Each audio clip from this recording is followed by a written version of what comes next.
Depuis les débuts de la manifestation humaine, l'Esprit Saint a conduit et accompagne l'humanité. La nature de cet accompagnement dans la période actuelle de notre évolution humaine est déterminée par le signe du Verseau, par deux lignes ondulées, symbolisant l'eau vive qui se déverse sur l'humanité. En tant qu'être humain, nous ne vivrons pas seulement une ère de changement, mais surtout un changement d'ère.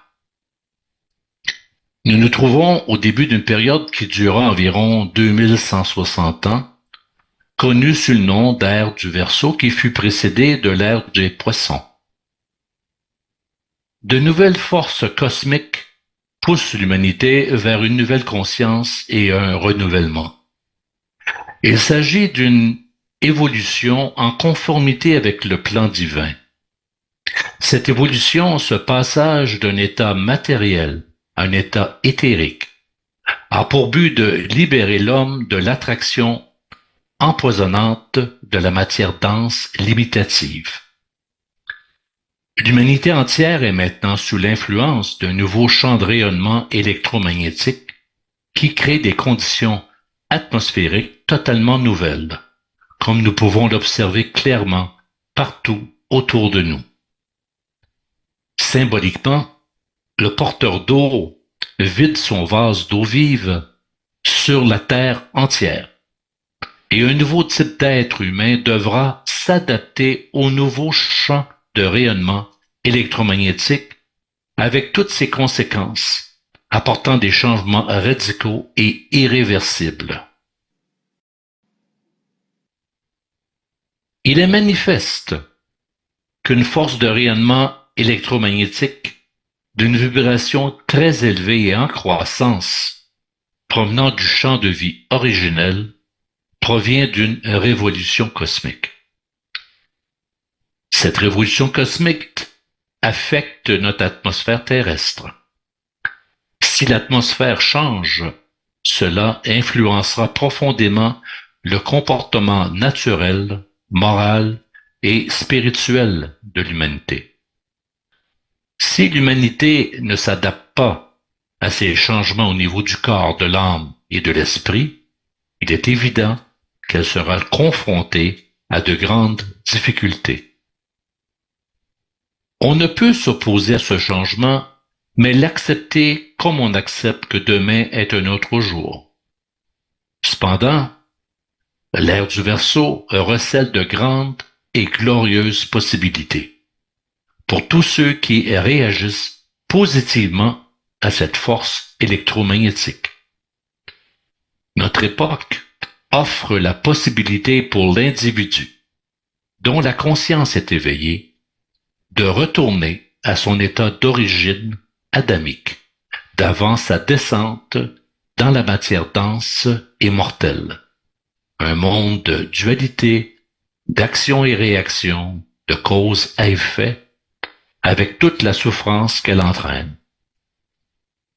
Mais, pour pouvoir réagir positivement à cette force du Verseau, l'humanité a besoin d'un médiateur, l'âme-esprit. Car seule l'âme-esprit peut s'adapter harmonieusement au développement cosmique actuel. L'homme né de la nature ne possède pas l'âme-esprit, mais seulement une âme naturelle, mortelle, qui se dissout inévitablement après la mort, si elle n'a pas encore été réanimée par l'esprit au cours de cette vie. C'est pourquoi les questions primordiales pour chaque être humain sont: comment parvenir à la renaissance de l'âme et comment pouvons-nous acquérir l'âme-esprit?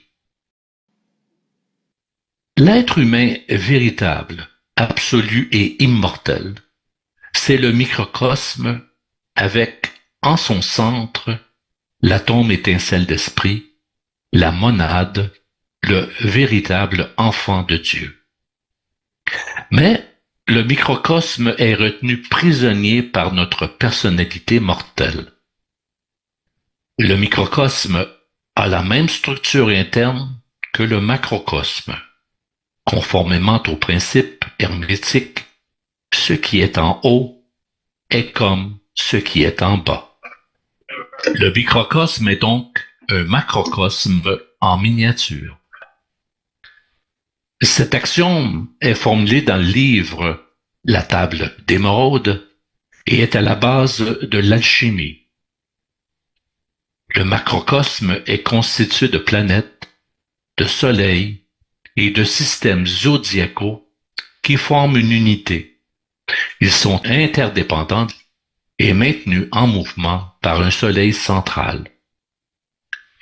La même structure peut être observée dans le microcosme.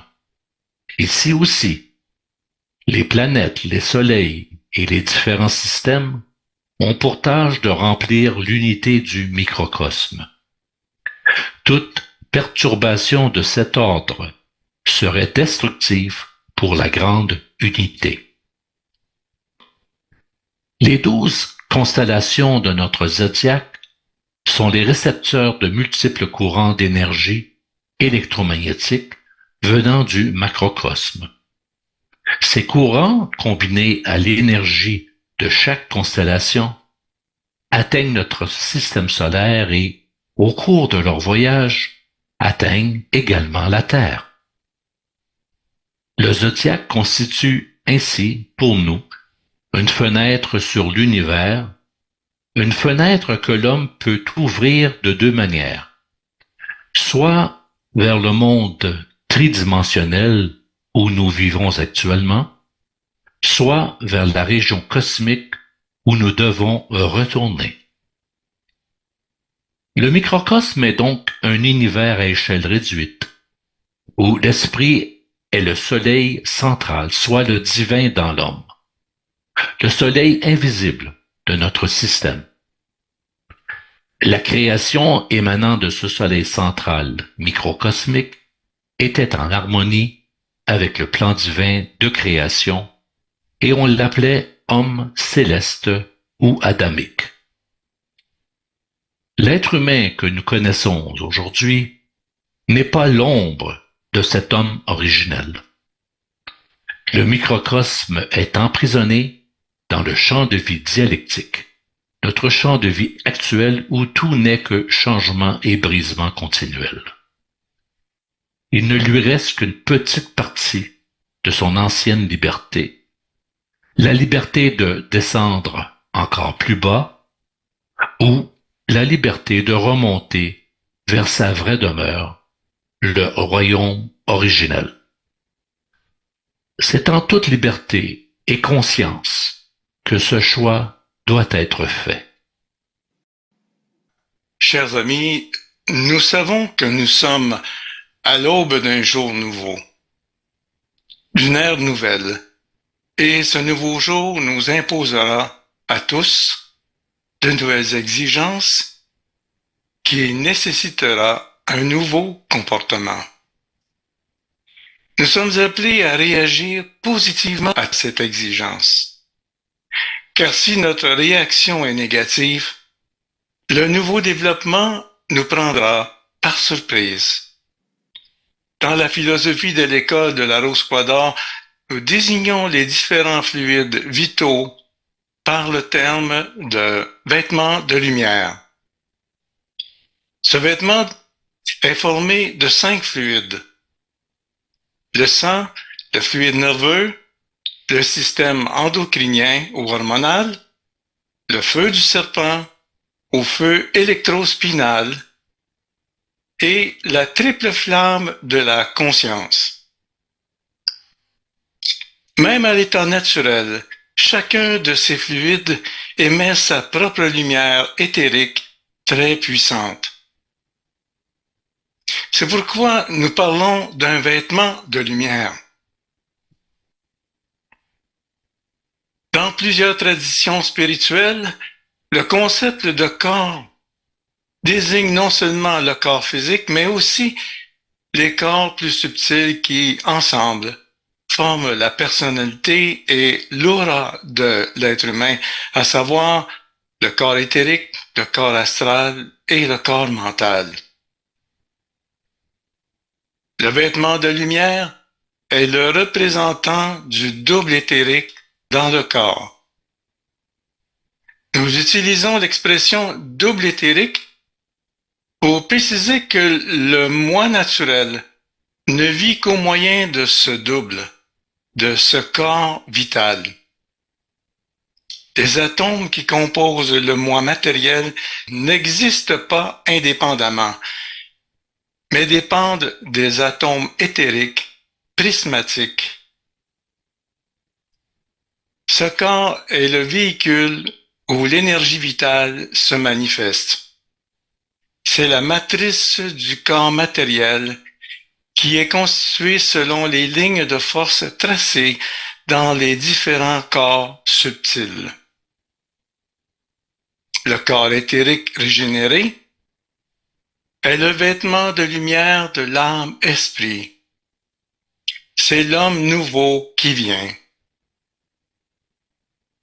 L'atome matériel est interpénétré par l'atome éthérique prismatique et c'est par ce lien qu'il vit. Mais la tâche du vêtement de lumière de l'âme n'est pas seulement d'animer et de maintenir le corps matériel. La véritable vocation du vêtement de lumière est bien plus élevée et l'accomplissement de cette vocation dépend du nouveau comportement de vie et de la manière dont nous l'utilisons ici et maintenant.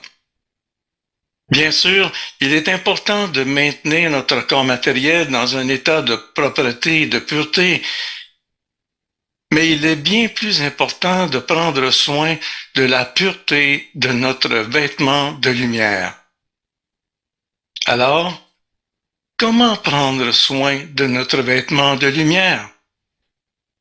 Aujourd'hui, tout le monde est occupé, nous sommes tous occupés à faire tout et n'importe quoi, tandis que le plus important est relégué à l'arrière-plan. Il suffit de penser aux tensions de notre époque, aux efforts frénétiques que l'on déploie pour grimper dans l'échelle sociale. Toutes ces choses placent l'éther nerveux sous une tension où il devient impossible que naisse en nous l'être divin. Nous ne pouvons pas servir deux maîtres, Mammon et Dieu. Nous ne pouvons pas nous ouvrir à la lumière de l'esprit et en même temps rester accrochés fortement à la dialectique. Le fluide nerveux, le sang, le système hormonal, le sanctuaire de la tête et donc la conscience sont dans un tel état qu'ils ne peuvent offrir de possibilités suffisantes à la vie libératrice. Si nous suivons la même voie que l'humanité en général, ils se cristalliseront en activités stéréotypées, en clichés qui rendront impossible un changement positif de notre vêtement de lumière.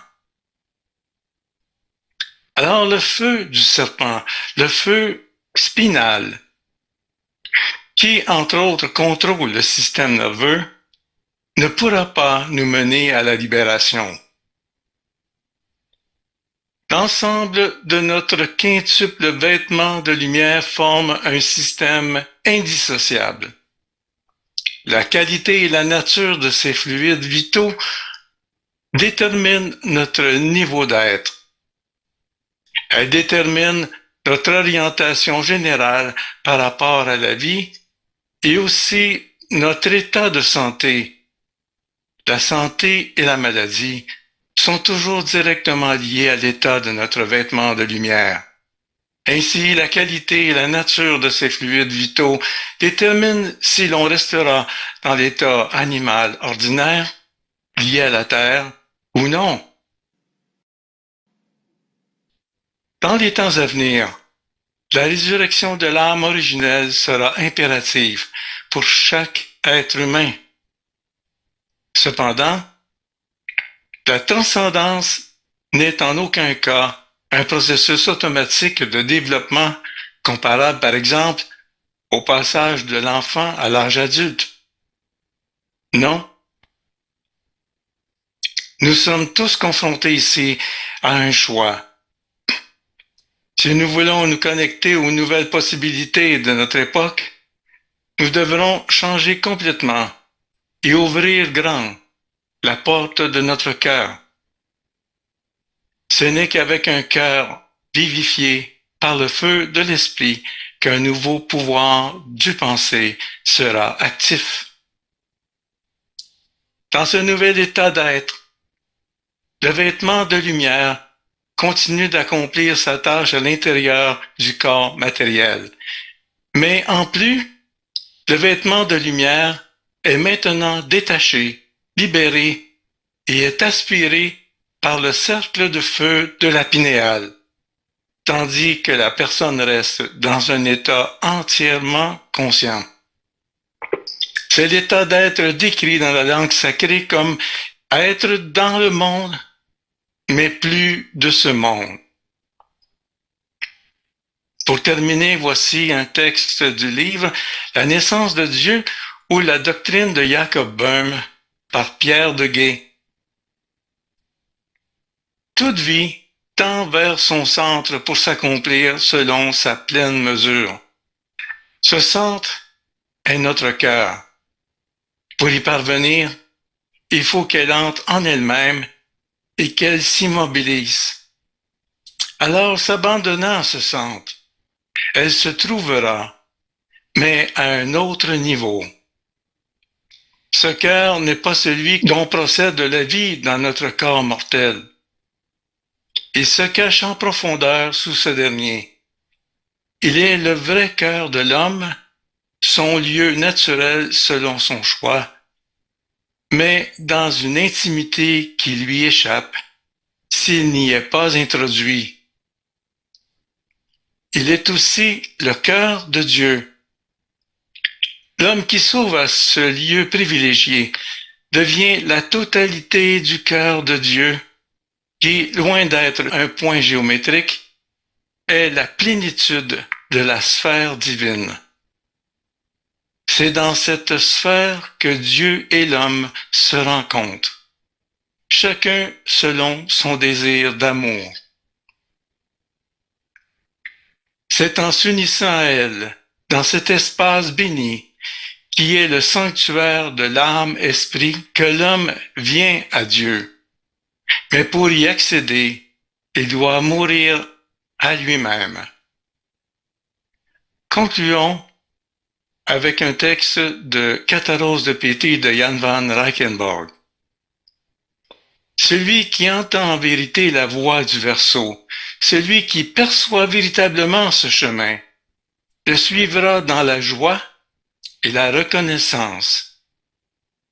Soyez assurés que la fraternité sera près de vous, sur toutes vos voies, ainsi que dans les moments difficiles de votre vie.